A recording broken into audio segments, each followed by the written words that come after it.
Good morning friends. ચલો chapter number 5 ગતિના નિયમો ની અંદર આગળ વધીએ. સ્વાધ્યાય દાખલા નંબર 5.8 એની રકમ વાંચો.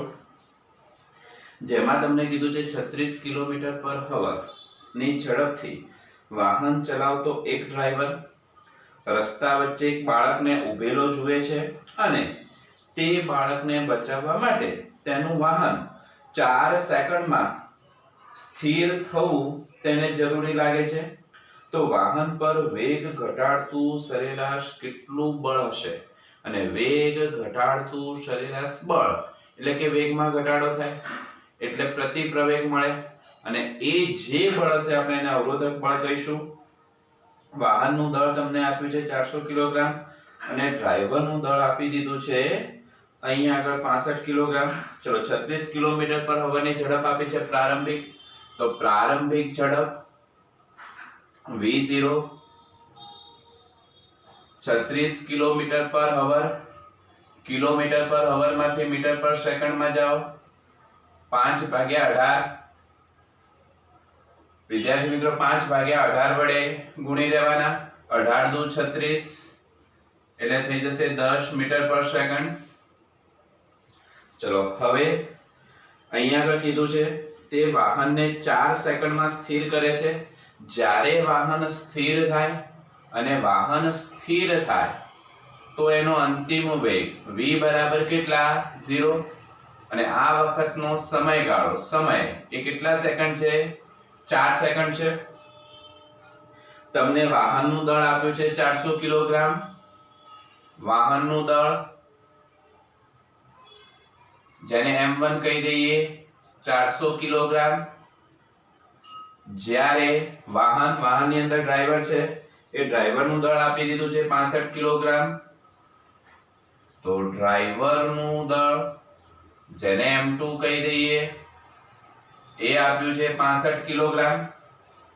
તો આપણને બળ કીધું છે સૌથી પહેલા વાહન અને ડ્રાઈવર બંનેથી બનતું જે તંત્ર છે વાહન અથવા તો ડ્રાઈવર અને વાહન થી બનતા તંત્રનું કુલ દળ લઈ લઈએ. કુલ દળને m કહી દઈએ તો m બરાબર m1 m2. m1 વિદ્યાર્થી મિત્રો છે 400, m2 છે 65.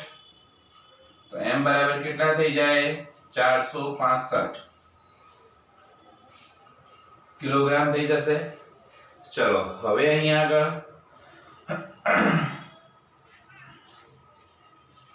આપણને બળ કીધું છે પણ કયું બળ છે વેગમાં ઘટાડો કરે છે માટે આપણે એને અવરોધક બળ કહી દઈએ. સરેરાશ અવરોધક બળ F.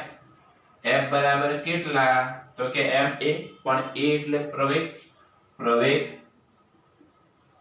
બરાબર વેગમાં થતો ફેરફાર ભાગ્યા સમયગાળો t v v0 t. ચલો m into v v0 t. તમારી પાસે બધી જ કિંમતો છે. m આપણે શોધ્યા 465. v એટલે અંતિમ વેગ 0 v0 પ્રારંભિક વેગ 10 ભાગ્યા t સમયગાળો છે મિત્રો 4.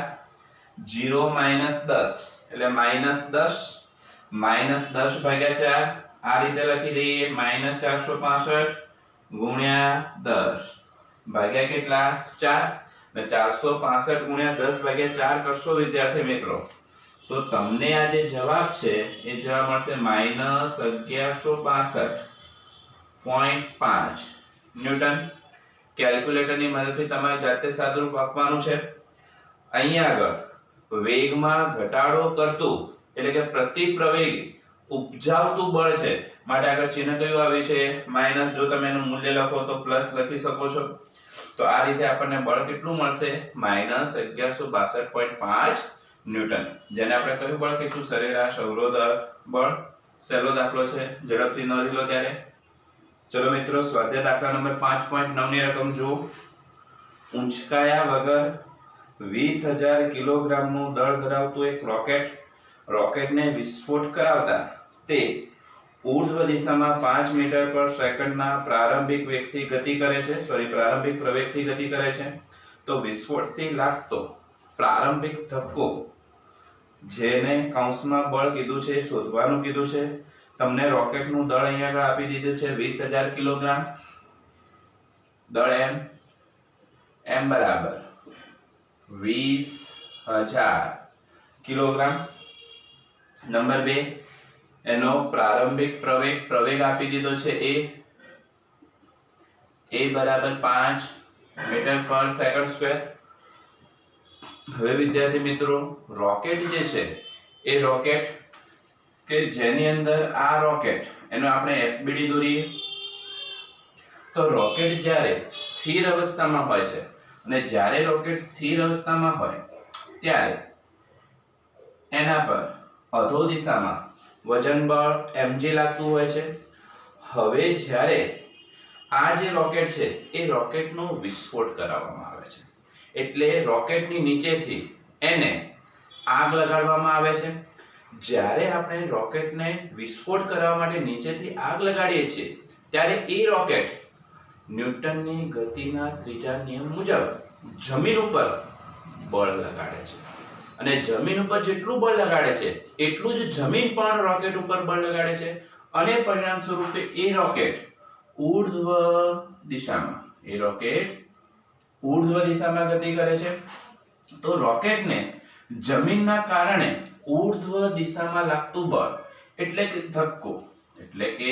ધક્કો આ જે ધક્કો છે આ ધક્કાને આપણે કેપિટલ T વડે દર્શાવી દઈએ અને આ વખતે રોકેટ ઉપરની તરફ e જેટલા પ્રવેગથી ગતિ કરે છે તો યાદ કરો જ્યારે પદાર્થ સ્થિર હોય તો એવા કિસ્સાની અંદર summation of f is equal to 0 પણ જ્યારે ગતિ કરતું હોય તો summation of f is equal to આપણે કેટલા લખીએ છીએ ma લખીએ છીએ તો અહીંયા આગળ રોકેટ ઉર્ધ્વ દિશામાં ગતિ કરે છે રોકેટ ઉર્ધ્વ દિશામાં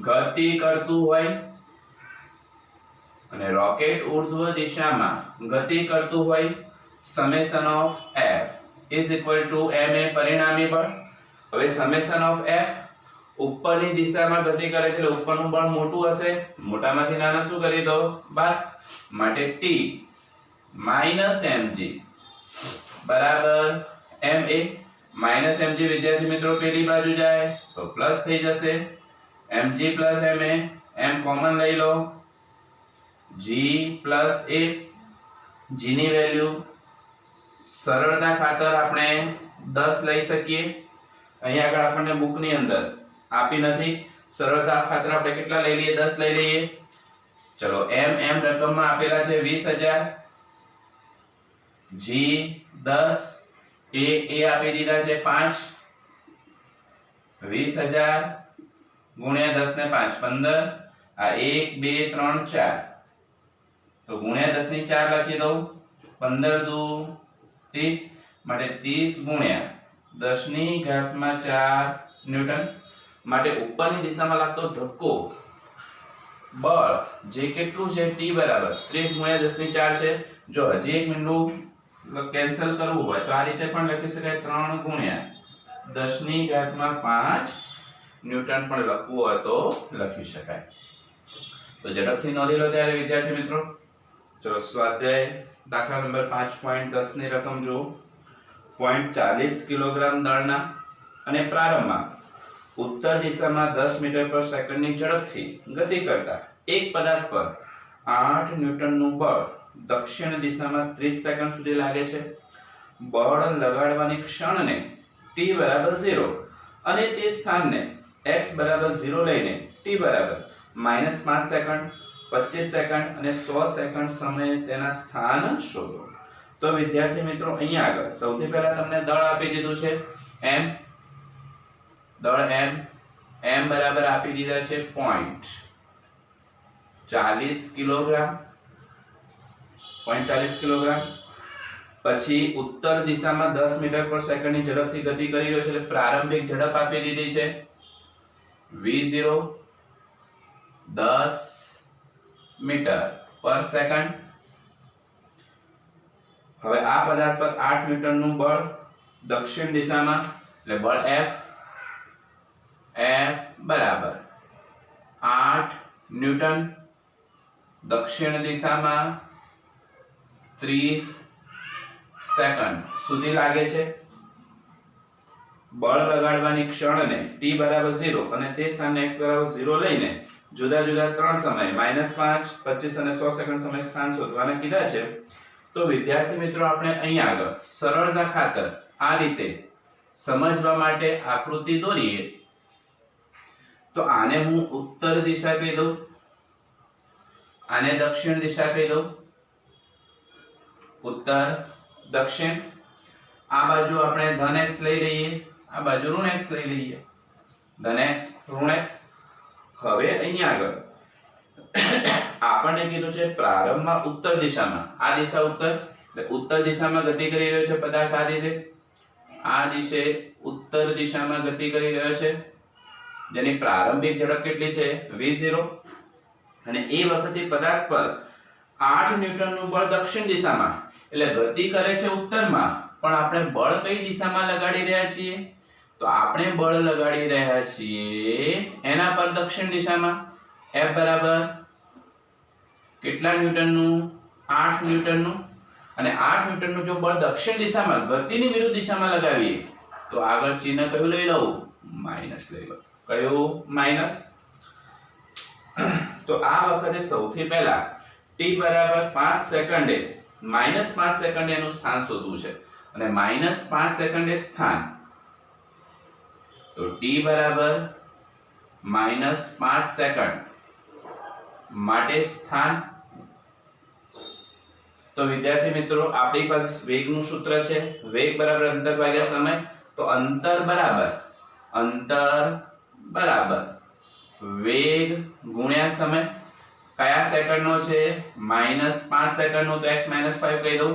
પ્રારંભિક ઝડપ v0 છે, v0 આપણી પાસે છે 10 સમય t, t કેટલો છે -5 -10 ગુણ્યા 5 તો કેટલા થઈ જશે -50 મીટર। કેટલું -50 મીટર। ચલો નંબર 2, બીજા નંબરમાં કીધું છે 25 સેકન્ડ તો t બરાબર 25 સેકન્ડ અને વિદ્યાર્થી મિત્રો 25 સેકન્ડ બળ ક્યાં સુધી લાગે છે 30 સેકન્ડ સુધી વિરુદ્ધ દિશામાં બળ લાગી રહ્યા છે। તો અત્યારે આપણે 25 ની વાત કરવી છે તો સરળતાથી શોધી શકાશે। તો એના માટે સૌથી પહેલા આપણે પ્રવેગ શોધી દઈએ। પ્રવેગ E બરાબર F/m। F કેટલા તો કે -8, m કેટલા m 0.4 0.40 એટલે 0.4। ચલો તો -80 0.4 છે એટલે -80 ભાગ્યા 4 કરી દઉં તો માટે આપણને પ્રવેગ E મળશે -20 મીટર પર સેકન્ડ સ્ક્વેર। એટલે કે ગતિની વિરુદ્ધ દિશામાં બળ લાગે છે માટે પ્રવેગમાં શું થશે ઘટાડો। એટલે આપણને કયો પ્રવેગ મળે પ્રતિપ્રવેગ મળે। કયો પ્રવેગ પ્રતિપ્રવેગ। ચલો હવે અંતરનું સૂત્ર પ્રવેગ મળી ગયો તો અચળ પ્રવેગી ગતિના સમીકરણો x બરાબર v0t + 1/2 at²। પણ 25મી સેકન્ડે શોધીએ તો x 25 લખી દઈએ।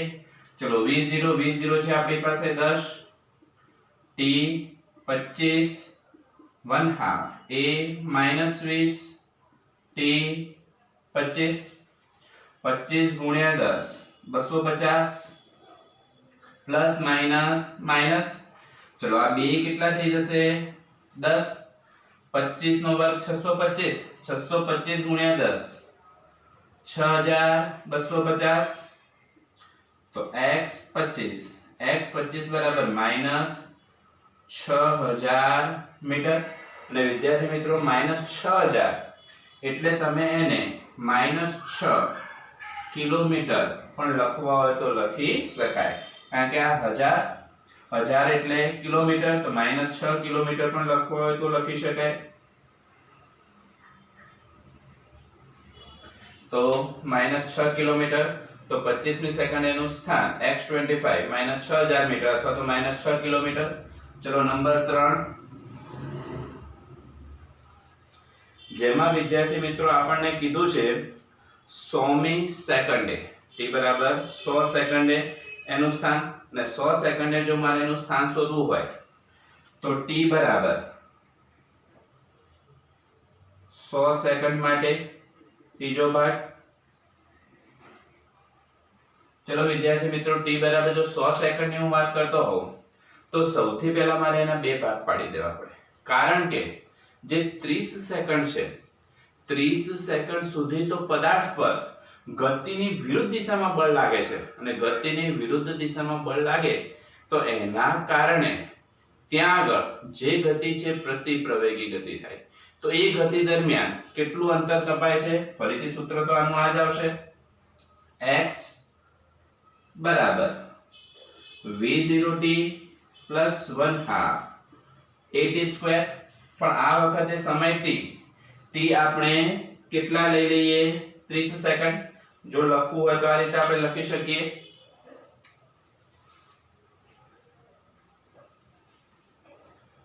જો આપણે અહીંયા આગળ લખવું હોય તો આવું આપણે લખી શકીએ કે પ્રથમ 30 સેકન્ડ સુધી ગતિની વિરુદ્ધ દિશામાં બળ લાગે છે,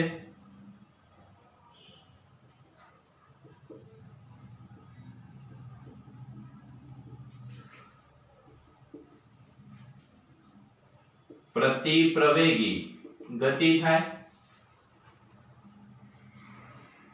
અને 30 સેકન્ડ બાદ પદાર્થ અચળ વેગથી ગતિ કરે.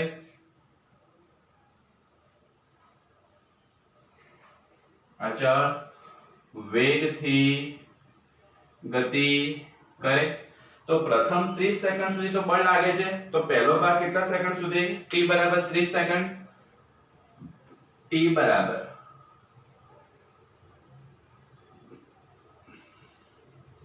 અને 30 સેકન્ડ માટે આપણે x બરાબર v0t પ્લસ 1/2 at².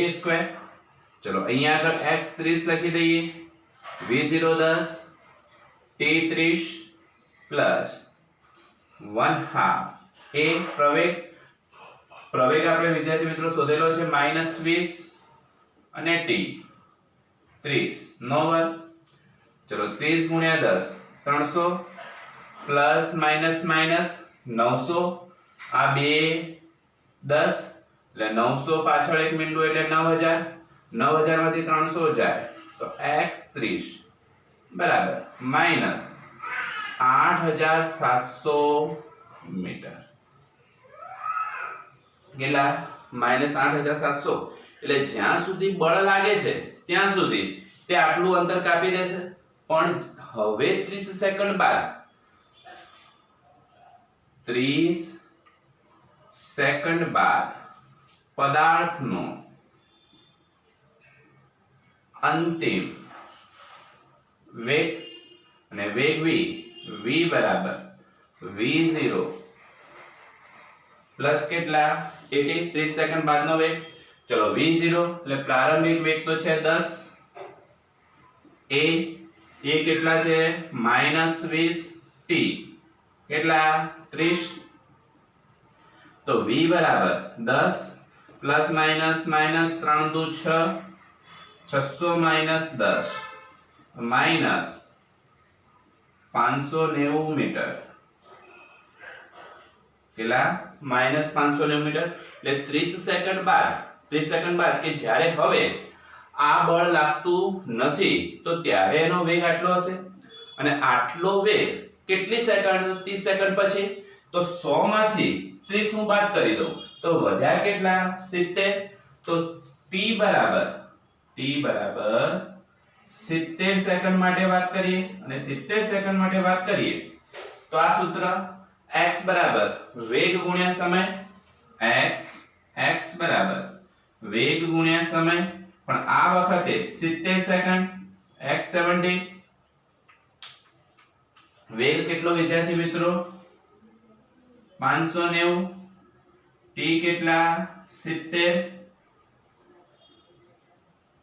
આ માઈનસ 9 સીતા 63 નો તગડો વધી પડી 6 5 સીતા 35 35 ને 6 41 બે બિંદા પાછળ મૂકી દઈએ 41300 મીટર x 70 70 સેકન્ડમાં આપણને એનું સ્થાન x 70 કેટલું મળી જશે -41300 મીટર અને હવે આપણે t બરાબર 100 સેકન્ડ દરમિયાન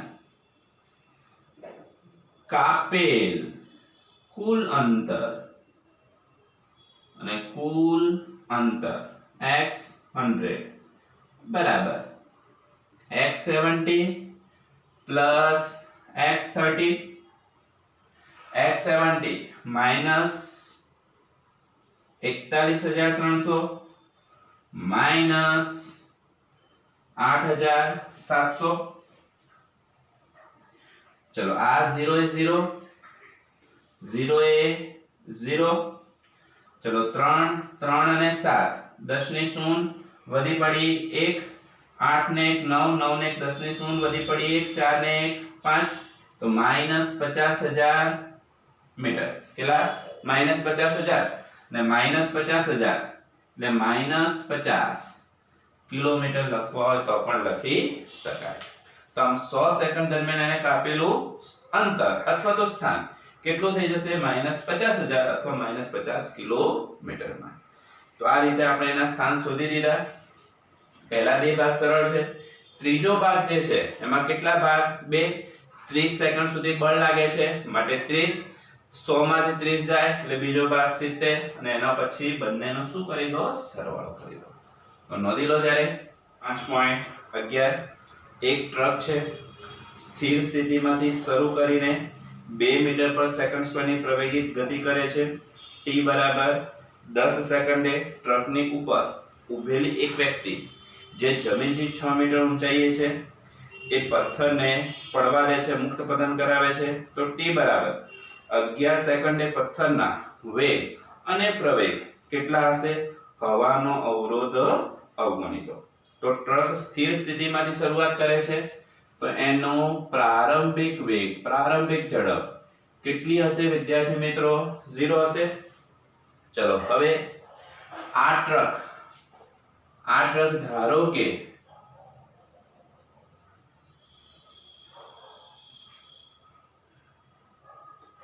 આ ટ્રક છે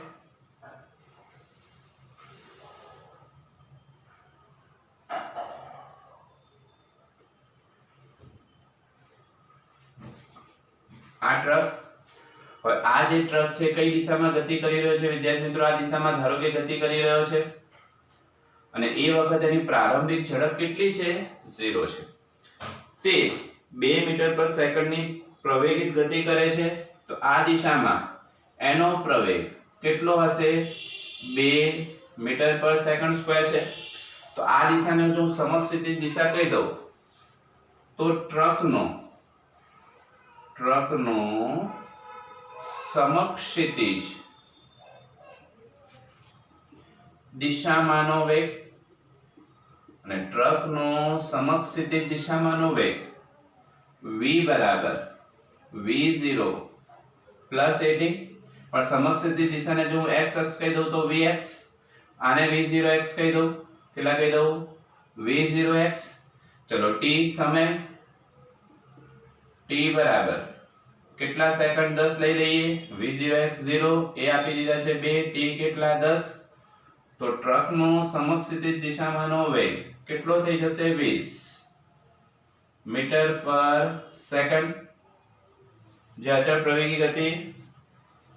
પ્રવેગી ગતિ કરે છે ચલો હવે નંબર 2 આ આ ટ્રકની ઉપર ઊભેલી એક વ્યક્તિ, આ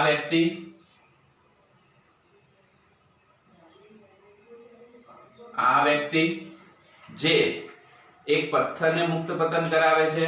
હવે વિચારો કે ટ્રક આ દિશામાં જતો હોય તો હવે આ વ્યક્તિ પથ્થરને મુક્ત પતન કરાવે તો એ પથ્થર એ મુક્ત પતનના કારણે કઈ દિશામાં ગતિ કરશે? આપણે અહીંયા આગળ દર્શાવી દઈએ. આ પથ્થર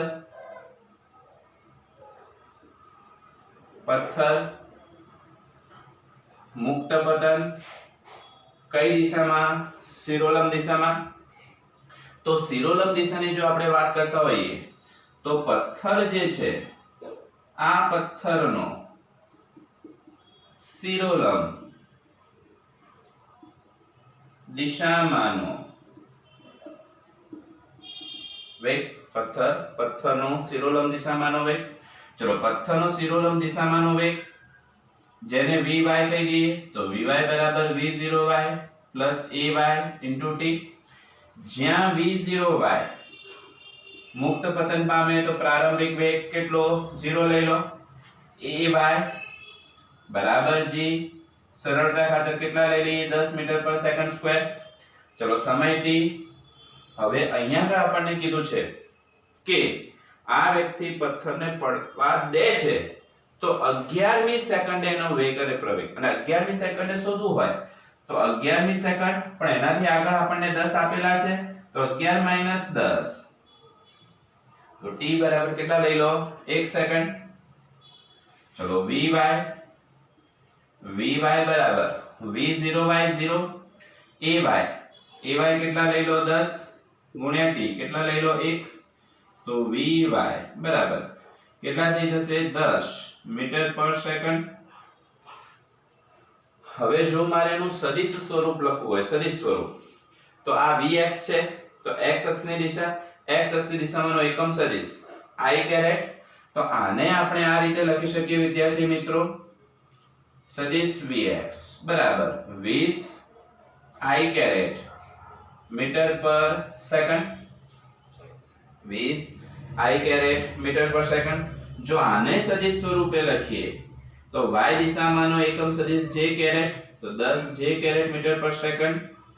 તો આપણને આ પથ્થર જે ઓલરેડી ક્યાં છે તો કે ટ્રકની ઉપર છે, તો પરિણામ સ્વરૂપે એનો વેગ જોઈતો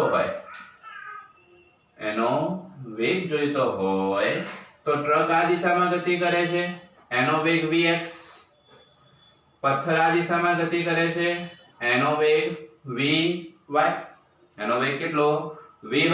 તો આવા કિસ્સાની અંદર જો આપણે એનો પરિણામી વેગ જોઈતો હોય તો પરિણામી વેગ સદિશ v બરાબર vx i કેરેટ અથવા તો સદિશ v બરાબર સદિશ vx પ્લસ સદિશ vy. ચલો, સદિશ vx સદિશ સ્વરૂપે આપણે લખી દીધા છે 20 i caret plus 10 j caret. એમાંથી i કેરેટ ની આગળનો જે આ ઘટક છે, આગળનો ઘટક એટલે કે vx, આ ઘટક એટલે vy. તો આ vx થઈ ગયા, આ કેટલા થઈ ગયા? vy થઈ ગયા. તો હવે જો મારે આનું મૂલ્ય શોધવું હોય, મૂલ્ય v બરાબર વર્ગમૂળમાં vx square plus vy square. vx કેટલા? 20, vy કેટલા? 10. સાદું રૂપ આપીએ તો 20 નો વર્ગ 400, 10 નો વર્ગ 100, 400 + 100 500. અને 500 નું વિદ્યાર્થી મિત્રો તમે વર્ગમૂળ શોધશો તો આ જવાબ તમને મળશે 22.36 મીટર પર સેકન્ડ. 22.36 મીટર પર સેકન્ડ મળશે. ક્લિયર?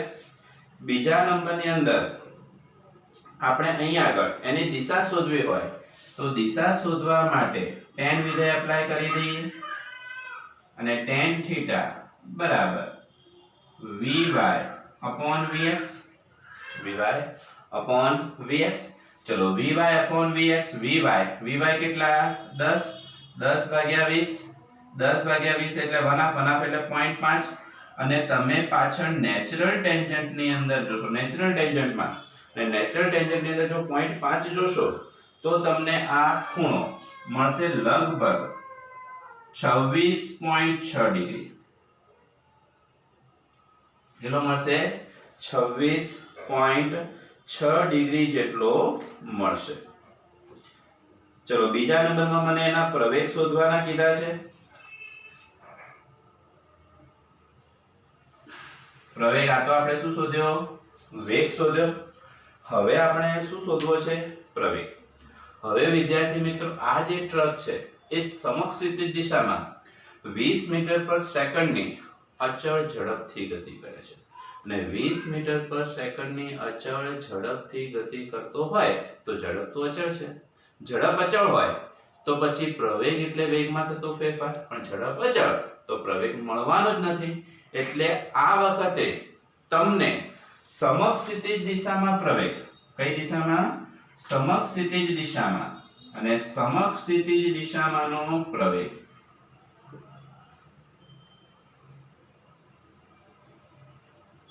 એ બરાબર કેટલા થઈ જશે 0 થશે પણ એ વખતે પથ્થર ઉપર અધો દિશામાં ગુરુત્વાકર્ષી બળ લાગે છે અને અધો દિશામાં ગુરુત્વાકર્ષી બળના કારણે ઉદ્ભવતો પ્રવેગ એટલે અધો દિશામાંનો પ્રવેગ તમને મળશે અને અધો દિશામાંનો પ્રવેગ એ બરાબર g બરાબર 9.8 મીટર પર સેકન્ડ સ્ક્વેર અથવા સરળતા ખાતર 10 મીટર પર સેકન્ડ સ્ક્વેર જેટલો મળશે તો આ રીતે સમક્ષિતિજ દિશામાં 0 જ્યારે અધો દિશામાં કેટલો મળશે 10 મળશે ઝડપથી નોંધી લો ત્યારે ચલો મિત્રો સ્વાધ્યાય દાખલા નંબર 5.12 ની રકમ જુઓ જેમાં તમને કીધું છે કે એક ઓરડાની છત પરથી 2 મીટર લાંબી દોરી વડે 0.1 કિલોગ્રામ દળના લટકાવેલા એક ગોળાને દોલિત કરવામાં આવે છે તેના મધ્યમાં સ્થાને ગોળાની ઝડપ 1 મીટર પર સેકન્ડ છે તો ગોળો જ્યારે તેના કોઈ એક અંત્ય સ્થાને હોય બી વિકલ્પ તેના મધ્યમાં સ્થાને હોય ત્યારે દોરીને જો કાપી નાખવામાં આવે તો ગોળાનો ગતિપથ કેવો હશે ઓરડાની છત અહીંયા દાખલા તરીકે આ ઓરડાની છત છે આ છત ઉપરથી આ ગોળો એક દોરી સાથે લટકાવેલ છે આ જે દોરી છે દોરીની લંબાઈ 2 મીટર છે લંબાઈ l આપી દીધા છે આપણને 2 મીટર આ લંબાઈ l 2 મીટર આપી દીધી છે 0.1 કિલોગ્રામ દળનો ગોળો છે ગોળાનું દળ m બરાબર 0.1 કિલોગ્રામ જ્યારે મધ્યમાં સ્થાને એનો જે વેગ છે એ વેગ તમને આપી દીધો છે 1 મીટર પર સેકન્ડ તો આ વખતે તેના અંત્ય સ્થાને એટલે કે a અને c આગળ અને મધ્ય સ્થાને ગોળો હોય ત્યારે જો દોરી કાપી નાખવામાં આવે તેનો ગતિપથ કેવો હશે એ આપણે શોધવું છે સૌથી પહેલા વિદ્યાર્થી મિત્રો જ્યારે તમે ગોળાને આ રીતે બાંધીને દોલનો કરાવો છો તો એ વખતે ગોળાનું આ રીતે દોલન થાય છે અને એ દોલન દરમિયાન આ ગોળો અહીંથી ધીરે ધીરે આગળ જાય છે પણ આગળ જેમ જેમ જાય છે તેમ તેમ એની ગતિમાં ઘટાડો થાય છે અને કોઈ એક સ્થાન એટલે અંત્ય સ્થાને એનો વેગ કેટલો થઈ જશે 0 થઈ જશે અને ત્યાંથી પાછો તે ગતિ કરતો આમ જાય છે મધ્યમાં સ્થાને આવે છે પછી ફરીથી આમ જાય છે એટલે કોઈ એક સ્થાન એટલે કે અંત્ય સ્થાન આગળ ફરીથી એનો વેગ કેટલો થઈ જાય છે 0 થઈ જાય છે જ્યારે તે મધ્ય સ્થાને આવે છે ત્યારે એનો વેગ મહત્તમ હોય છે અને મહત્તમ વેગ કઈ દિશામાં હોય છે સમક્ષિતિજ દિશામાં કઈ દિશામાં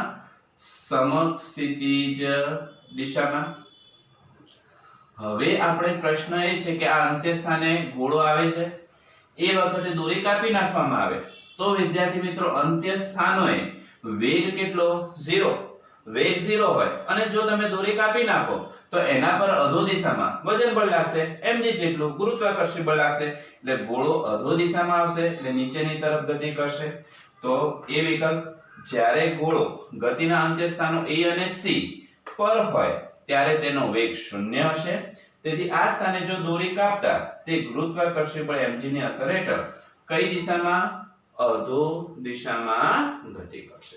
જ્યારે બી વિકલ્પ એટલે મધ્ય સ્થાને હવે આ ગોળો ગતિ કરતો કરતો આમ આવે છે. અહીંયા આગળ એની પાસે મહત્તમ વેગ હશે પણ કઈ દિશાનો? સમક્ષિતિજ દિશાનો.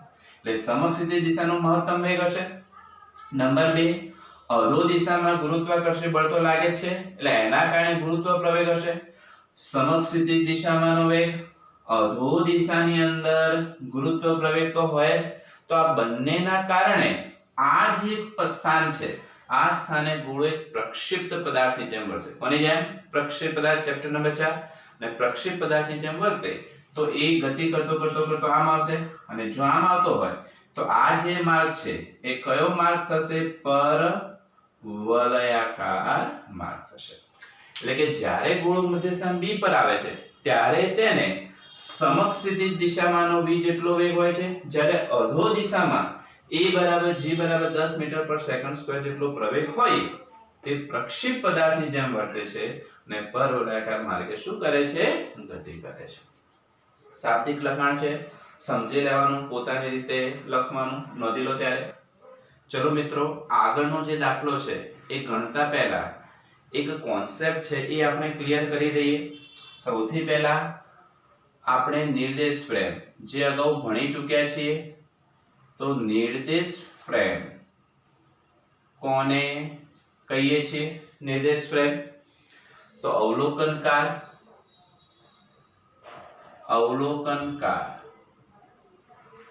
જે સ્થળેથી જે પરિસ્થિતિમાં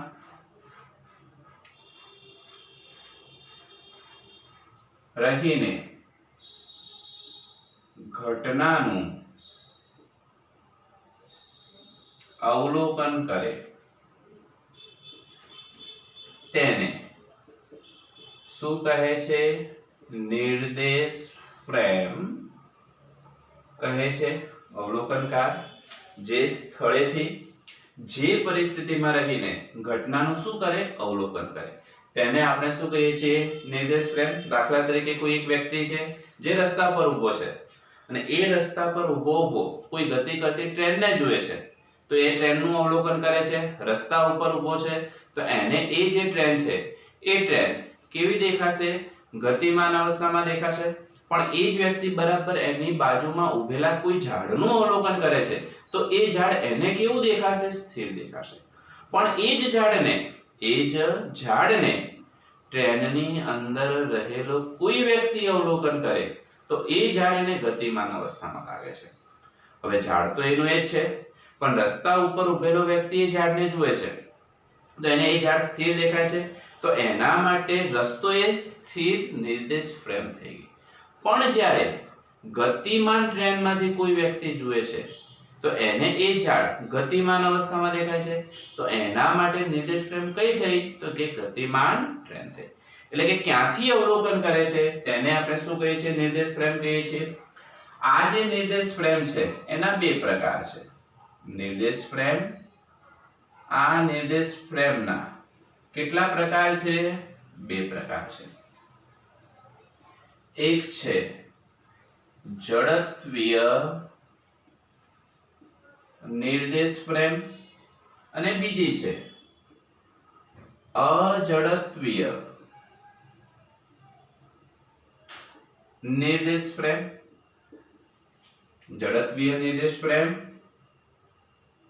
અને અજડત્વીય નિર્દેશ ફ્રેમ. તો જડત્વીય કોને કહીશું?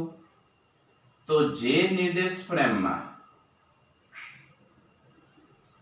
ન્યૂટનની ગતિના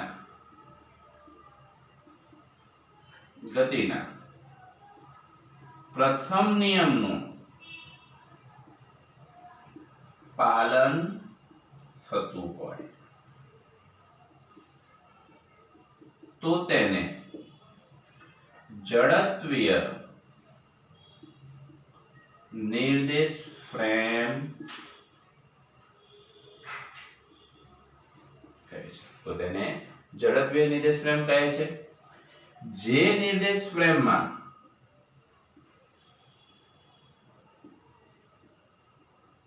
ન્યૂટનની ગતિના પ્રથમ નિયમનું પાલન થતું નથી તો તેને અજડત્વીય નિર્દેશ ફ્રેમ કહે છે. ન્યૂટનની ગતિના પ્રથમ નિયમનું પાલન થાય તો જડત્વીય, ન થાય તો અજડત્વીય.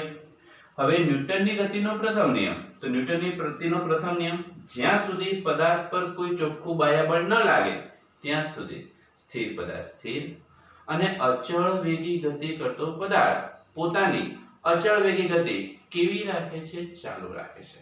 તો એને આપણે ન્યૂટનની ગતિનો પ્રથમ નિયમ કહીએ છીએ. તો પાલન થતું હોય તો જડત્વીય, પાલન થતું નથી તો તેને કેવી કહીએ છીએ? અજડત્વીય નિર્દેશ ફ્રેમ. આવી જો જડત્વીય નિર્દેશ ફ્રેમ હોય તો આમાં વધારાનું કોઈ બળ લાગતું નથી. જ્યારે અજડત્વીય નિર્દેશ ફ્રેમ કે જેમાં ન્યૂટનની ગતિના પ્રથમ નિયમનું પાલન થતું નથી તો આવી જડત્વીય નિર્દેશ ફ્રેમમાં આમાં વધારાનું બળ લાગે છે જેને આભાસી બળ કહે છે. કયું બળ? આભાસી બળ, જેને અંગ્રેજીમાં કહીશું સ્યુડો. આગળ પી આવે છે, પ્રિસ્યુડો, પણ પ બોલાતો નથી અને સ્યુડો ફોર્સ બોલાય છે. આભાસી બળ કહે છે. અને વિદ્યાર્થી મિત્રો, આવું જે આભાસી બળ છે એ ક્યારે લાગે છે? તો જ્યારે પદાર્થ પ્રવેગી કે પ્રતિપ્રવેગી ગતિ કરતો હોય.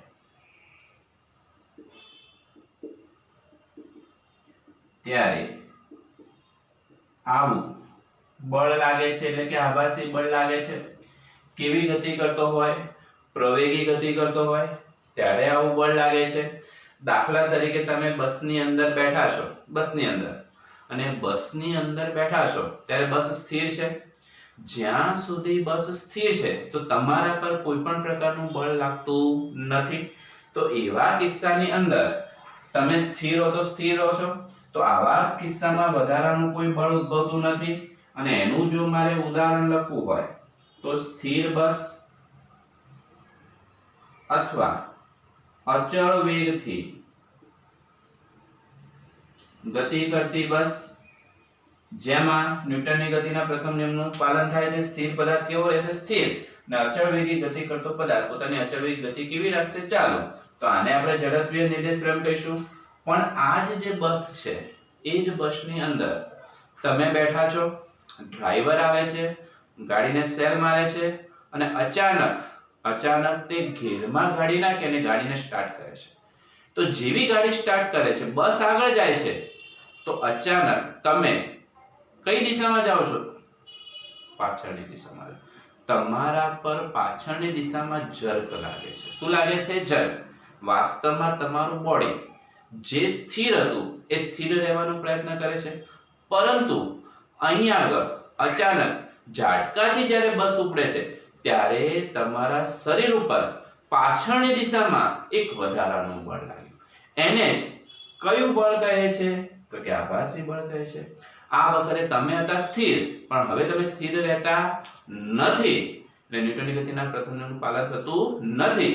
તો તમે અજડત્વીય નિર્દેશ ફ્રેમમાં આવી ગયા અને એ વખતે તમારા પર અચાનક પાછળની દિશામાં બળ લાગ્યું. એ જ કયું બળ? આભાસી બળ. ચલો હવે બીજું. એ જ બસની અંદર તમે જઈ રહ્યા છો, તમારી બસ 100 કિલોમીટર પર હવાની ઝડપે જઈ રહી છે અને અચાનક રસ્તા ઉપર ગાય આવી જાય છે અને ડ્રાઈવર એકાએક બ્રેક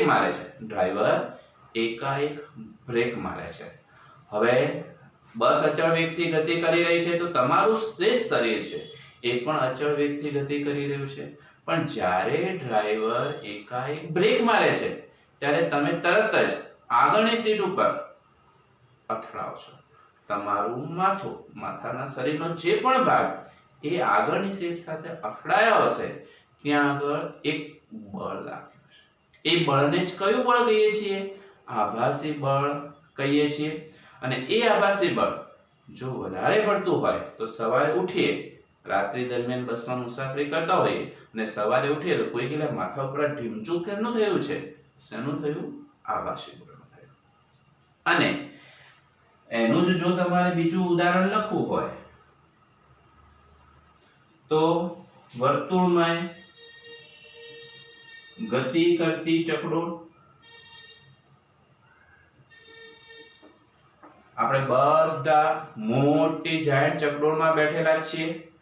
હવે આવી ચકડોળની અંદર આપણે નીચેથી ધીરે ધીરે ધીરે ધીરે ધીરે ઉપર જઈએ છીએ, એકદમ હાઈટ ઉપર પહોંચીએ છીએ અને પછી નીચે આવીએ છીએ.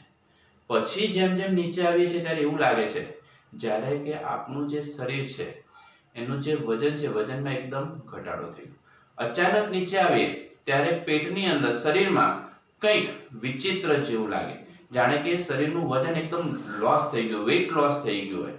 તો એ વખતે જ્યારે તમે નીચેની તરફ આવી રહ્યા છો ત્યારે પણ તમારા પર આભાસી બળ લાગે છે. એટલે વર્તુળમાં ગતિ કરતી જે ચકડોળ છે એ પણ અઝડપીય નિર્દેશ પ્રેમનું ઉદાહરણ છે. એ જ રીતે આપણે લિફ્ટની અંદર ગતિ કરતા હોઈએ, જે આના પછીનો સ્વાધ્યાયનો દાખલો છે. લિફ્ટ અચળ પ્રવેગી ગતિ કરતી હોય, ઉપર જતી હોય, નીચે આવતી હોય, લિફ્ટનો કેબલ વાયર તૂટી જતો હોય, તો આ બધા કિસ્સાની અંદર પણ તમારા પર ગતિની વિરુદ્ધ દિશામાં અહીંયા આગળ આ વધારાનું બળ લાગે છે. જે ગતિની કેવી દિશામાં હોય છે? વિરુદ્ધ દિશામાં. આમાં વધારાનું બળ લાગે છે જે ગતિની કેવી દિશામાં હોય છે? વિરુદ્ધ દિશામાં હોય છે. એને જ આપણે કયું બળ કહીએ છીએ વિદ્યાર્થી મિત્રો? આભાસી બળ. આના પછીનો દાખલો ગણીએ છીએ સ્વાધ્યાયનો, એટલે એની અંદર આપણે ચર્ચા કરીશું. પહેલા ઝડપથી આટલું નોંધી લો. આને લગતા MCQ ની અંદર પણ આ જ કોન્સેપ્ટનો સૌથી વધારે ઉપયોગ થાય છે.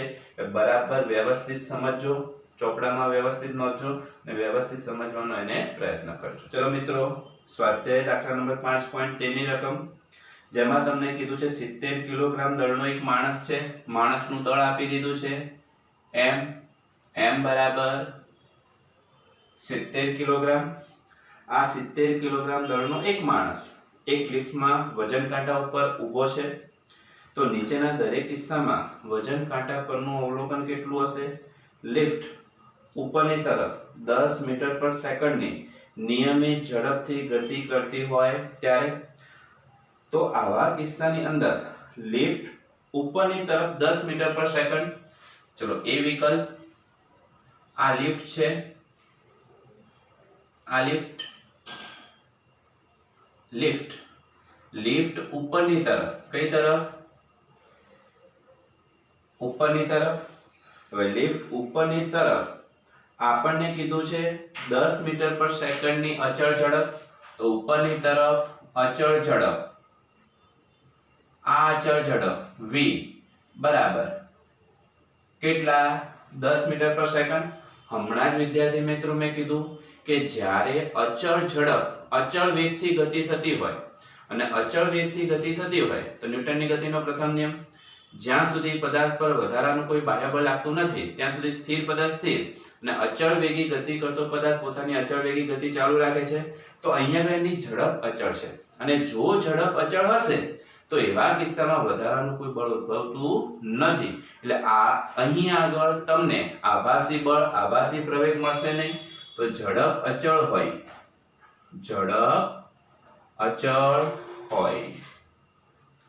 આભાસી પ્રવેગ અહીંયા નહીં ઉદ્ભવે.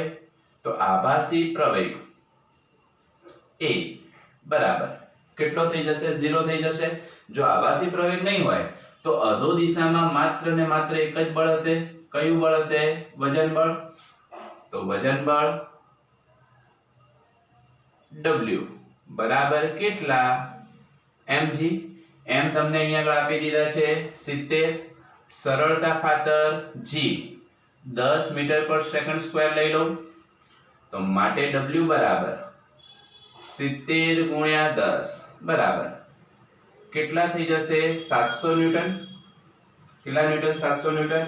પણ આપણને કીધું છે જે વજન કાંટો છે વજન કાંટાનું અવલોકન કેટલું તો વજન કાંટો વિદ્યાર્થી મિત્રો આપણને દળ આપે માટે વજન કાંટાનું અવલોકન એટલે કે દળ m. આને વજન બને હું w ડેશ કહી દઉં આને m ડેશ કહી દઉં તો જોઈ લો w બરાબર m છે તો m બરાબર કેટલા w upon g. w ની જગ્યાએ કેટલા કહી દઈએ w ડેશ તો m ડેશ મારે શોધવા તો w ડેશ upon g 700 ભાગ્યા g 10 માટે કેટલા 70 કિલોગ્રામ. એટલે કે જે વજન કાંટો હશે એ વજન કાંટો તમને અવલોકન કેટલું આપશે 70 કિલોગ્રામ નું અવલોકન આપશે. કેટલું આપશે 70 કિલોગ્રામ નું. આ એ વિકલ્પ.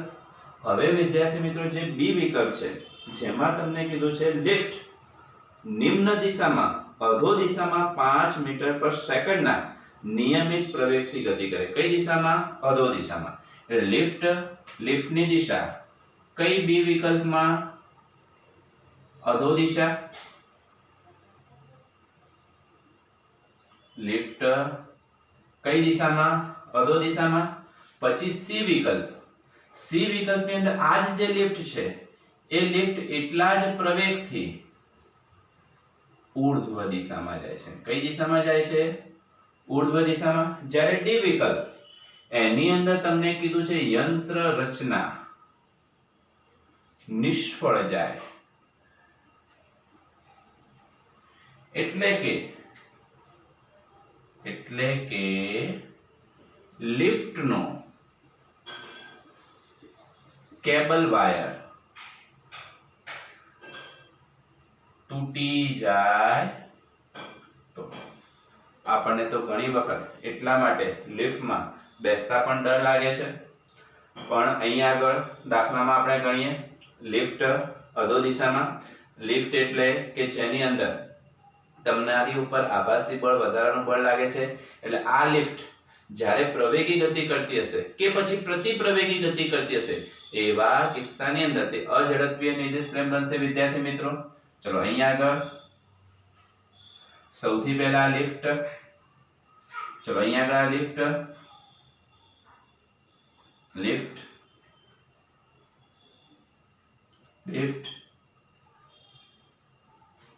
અને લિફ્ટ. હવે વિદ્યાર્થી મિત્રો અહીંયા આગળ બધા જ કિસ્સામાં લિફ્ટ ઉપર અધો દિશામાં વજન બળ mg તો લાગે જ. અધો દિશામાં વજન બળ કયું લાગે mg.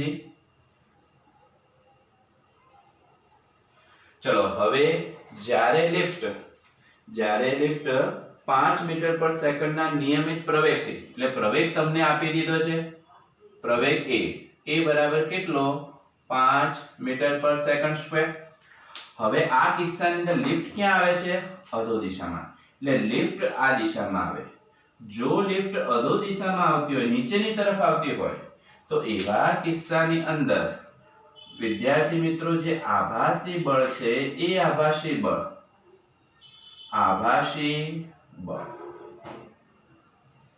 m a કઈ તરફ લાગે ઉપર તરફ. લિફ્ટ જો નીચે આવે તો આભાસી બળ ઉપર તરફ. જો લિફ્ટ ઉપર જાય ઊર્ધ્વ દિશા એટલે લિફ્ટ ક્યાં જાય ઉપર. જો લિફ્ટ ઉપર જાય તો આભાસી બળ કઈ તરફ લાગે નીચે તરફ લાગે. કઈ તરફ લાગે નીચે તરફ લાગે. પણ જ્યારે યંત્ર રચના નિષ્ફળ જાય અને યંત્ર રચના નિષ્ફળ જાય એટલે કે કેબલ વાયર જે છે એ તૂટી જતો હોય તો એવા કિસ્સાની અંદર તમારી પર લિફ્ટ કેબલ વાયર તૂટી જાય એટલે નીચે તરફ આવે તો એવા કિસ્સાની અંદર પણ આભાસી બળ ઉપર તરફ જ લાગે. એમ એ તો ઉપર તરફ લાગે પણ આવા કિસ્સાની અંદર વિદ્યાર્થી મિત્રો આભાસી પ્રવેગ કેટલો થઈ જાય g જેટલો. કયા કિસ્સામાં પણ જ્યારે કેબલ વાયર તૂટી જાય ત્યારે. હવે અહીંયાથી તમારે એ સમજવાનું છે કે જ્યારે વજન બળ નીચે તરફ લાગે આભાસી બળ ઉપર તરફ લાગે તો તમારી ઉપર લાગતું અસરકારક વજન બળ અસરકારક વજન બળ. આ અસરકારક વજન બળને હું W ડેશ કહી દઉં તો વજન બળ હંમેશા વધારે હોય તો mg માઈનસ કેટલા કરી દો ma કરી દો. mg minus ma m common લઈ લઈએ g minus a m 70 g ની વેલ્યુ સરળતા ખાતર કેટલી લઈ લઈએ છીએ આપણે 10 માઈનસ a કેટલા 5 તો 70 ગુણ્યા 10 માંથી 5 જશે તો કેટલા થઈ જશે 5 માટે w ડેશ બરાબર કેટલા 7 35 350 ન્યૂટન 350 ન્યૂટન અથવા વિદ્યાર્થી મિત્રો આને 350 કિલોગ્રામ વેઇટ આ રીતે પણ લખી શકાય છે 350 કિલોગ્રામ આ રીતે પણ લખી શકાય. પણ જો વજન કાંટાની અંદર નોંધાતું તમારે દળ શોધવું હોય તો m ડેશ બરાબર w ડેશ ભાગ્યા g. તો વજન કાંટા દ્વારા નોંધાતું દળ w ડેશ ભાગ્યા કેટલા g સોરી અહીંયા 350 નહીં 35 આવશે w ડેશ. ચલો વિદ્યાર્થી મિત્રો w ડેશ 350 જ્યારે g 10 આ કેન્સલ થઈ જશે માટે વજન કાંટા દ્વારા નોંધાતું દળ કેટલું થઈ જશે 35 કિલોગ્રામ. કેટલું 35 કિલોગ્રામ. ચલો આ જ્યારે લિફ્ટ ઊર્ધ્વ જાય ઉપર તરફ જાય લિફ્ટ ઉપર તરફ આભાસી બળ નીચે તરફ વજન બળ તો હંમેશા અધો દિશામાં જ હોય તો આ વખતે અસરકારક વજન બળ w ડેશ દિશા સરખી mg ma m કોમન લઈ લો g a m 70 10 any value 5 70 ગુણ્યા 15 તો w ડેશ તમને કેટલા મળશે 1050 ન્યૂટન અથવા 105 kg વેટ. ચલો જો મારે m ડેશ સ્પ્રિંગ કાંટા દ્વારા અથવા તો વજન કાંટા દ્વારા નોંધાતું દળ શોધવું હોય તો w ડેશ ભાગ્યા g 1050 ભાગ્યા 10 એટલે આટલું મળી જાય m ડેશ બરાબર 105 કિલોગ્રામ. પરંતુ વિદ્યાર્થી મિત્રો જ્યારે લિફ્ટનો કેબલ વાયર તૂટી જતો હોય તો એવા કિસ્સાની અંદર આભાસી બળ ઉપર પણ એ બરાબર કેટલા g. તો આવી જ કન્ડિશન થશે આવી જ કન્ડિશન એટલે w ડેશ બરાબર m કૌંસમાં g માઈનસ a પણ એ કેટલા લઈ લેવાના g લઈ લેવાના અને a ની વેલ્યુ g લઈ લે તો g માઈનસ g એટલે w ડેશ કેટલા થઈ જાય 0 w ડેશ 0. તો વજન કાંટા દ્વારા નોંધાતું જે દળ છે એ પણ w ડેશ ભાગ્યા g એટલે 0 ભાગ્યા 10 એટલે કેટલું થઈ જવાનું 0 જ થઈ જવાનું. અને આ રીતે જે આભાસી બળ છે એ આભાસી બળ ઉપર આધારિત એની આગળ આ એક દાખલો છે તો ઝડપથી નોંધી લો. ત્યારે આજે આટલા સુધી રાખીએ.